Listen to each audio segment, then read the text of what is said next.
Tervist, näitan siis meie koolipromenaadi. Siin on mõned logod õpilasesindustest.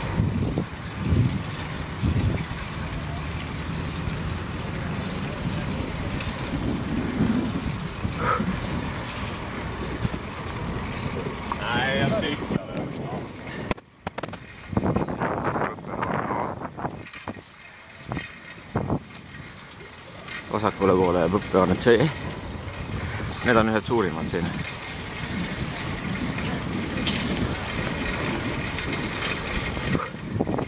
Näete mõnda jalgratast.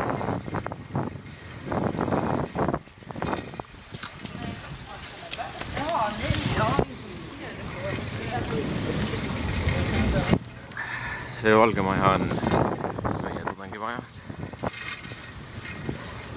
Siin toimub igasuguseid üritusi.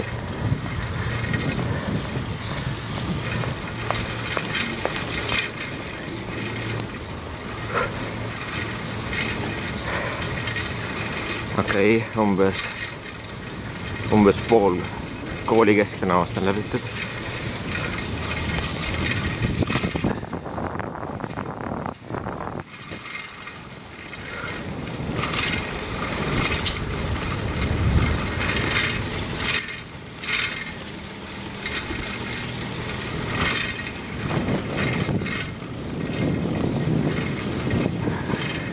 Kujutage nüüd pilti, kui te unustate jalgrattavõtme näiteks hommikul koju.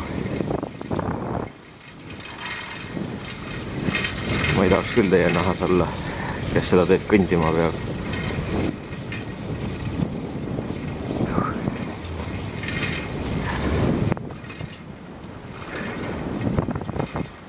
Must maja nimega see niit on kõige tähtsam. Juhtkond ja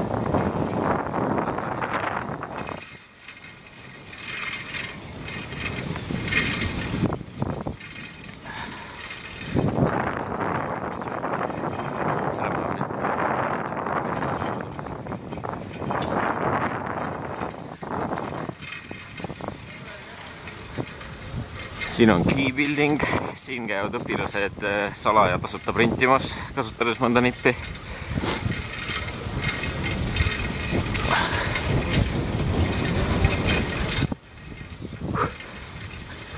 Kohe varsti ongi kooliala läbi.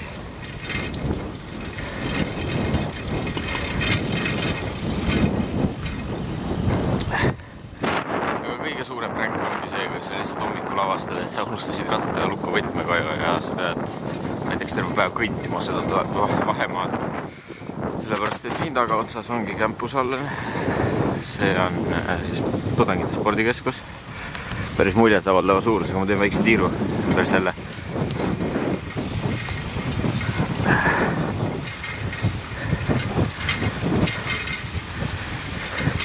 Nagu te ka näha võite, siis siin ümber on hästi palju üritatud hoida sellist looduslikku rohelust ja puid istutatud, et hästi mõnus keskkond on.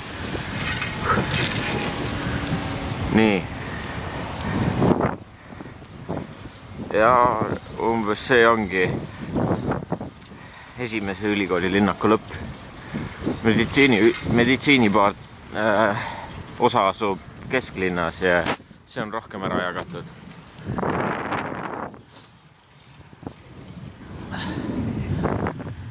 Ja ma näitan teile, kus asub, ma ei tea, kas ta on maailma või ta on Euroopa kõige täpsem elektronmikroskoop. See on ehitatud eraldi majja, et vältida kõikvõimalikke võnkumisi ja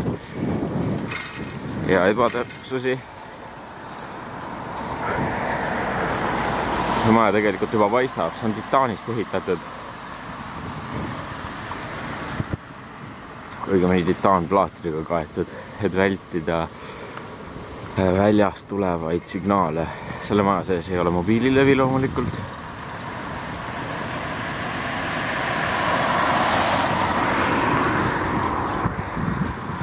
Selline maja siis.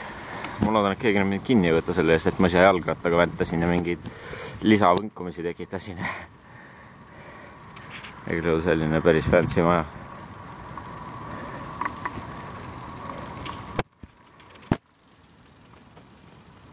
Nii, ja tegelikult me olemegi jõudnud juba ülikooli kõige tagumisse otsa. Ja see oli siis lühidalt kooli campuse lühitutvustus. Jääme nägemiseni, tšau!